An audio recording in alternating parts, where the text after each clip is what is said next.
What's going on, everyone? I just wanted to make this video real quick because I know that the league is coming out tomorrow and I'm going to be playing a ton, so there probably won't be as many videos coming from me in the near future. But I did want to give an update on my Trickster Exsanguinate build that I talked about in one of my previous videos. I wanted to share with you guys what I have so far in terms of like the skill tree, some items that you might want to look for, and some ideas for the support gems as well. But as far as damage goes, I have no idea how well this is going to perform. We don't have access to Exsanguinate yet in POB, so this is all just speculation.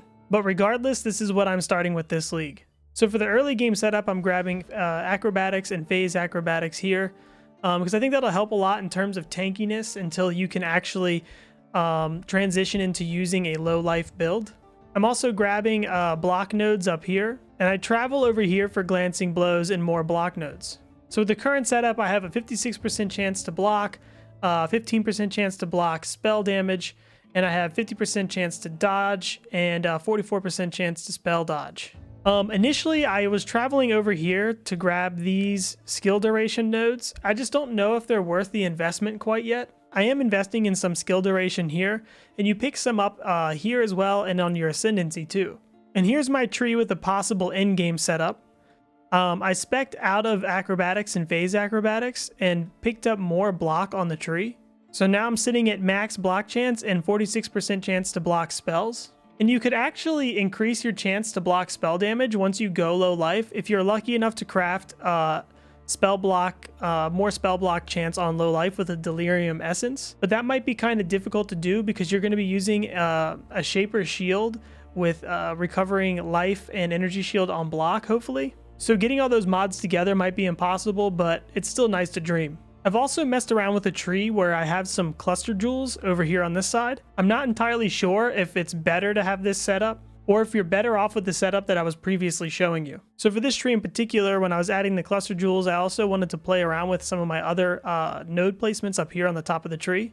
I took my points out here and I actually invested them into these life nodes down here and picked up Born to Fight. Now granted, the attack speed and the accuracy rating don't really help us a ton here, but we do get a flat 26% increase to physical damage. And these life nodes here are pretty massive. As for the cluster jewels, I think that there's still a lot of work that can be done here. These are kind of just what I put in here for the time being, but I'm sure if you spend a lot of time with it, you could figure out what works really well with the new abilities, specifically Exsanguinate. But I think we'll just have to wait and see.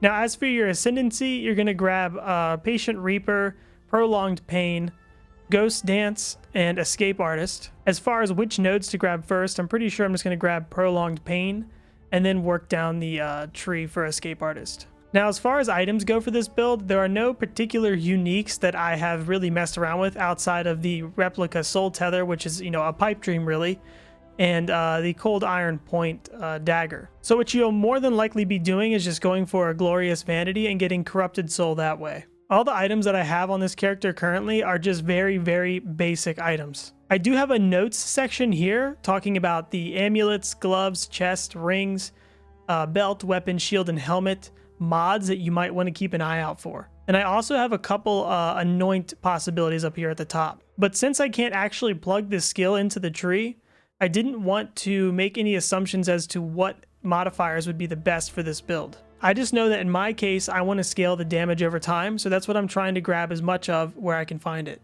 Damage over time, spell damage, skill effect duration, physical damage over time multiplier. I think all those things are really, really useful. As far as your skills go, I'm going to be trying out Unleash with Swift Affliction, Controlled Destruction, Chain for Clearing, and Efficacy. There's also Arcane Surge, but that works with mana. That might work when you're spending life instead. I'm not entirely sure. You could always plug this in on Flame Dash and get Arcane Surge that way, but it would be a lower level Arcane Surge. It might be worth checking out Brutality or Empower instead of Efficacy just to see where your damage is with these gems instead. As far as other support skills that I have on here, I have Vulnerability that I'll be self-casting, Malevolence, Skitterbots is an option, and Pride. Once you get Corrupted Soul, you can use Pride and the new Arrogance support gem to reserve half your life, and that should free up enough mana for you to use Summon Skitterbots with Malevolence. Obviously, you'll want to get vulnerability on hit with a ring eventually when you can get that, but you should be just fine self-casting it on bosses for the time being. For utility spells, I have Cast When Damage Taken, Vol Molten Shell, and Tempest Shield linked together. I have Shield Charge, Faster Attacks, and Fortify. And I also have Flame Dash with a level 3 Arcane Surge here. And that's about it, guys. I didn't want to make a super long video on this. Just remember that I have this notes section here that there's probably more item modifiers you could look through and find to add to this, but these are the ones that I found earlier today looking through PoEDB.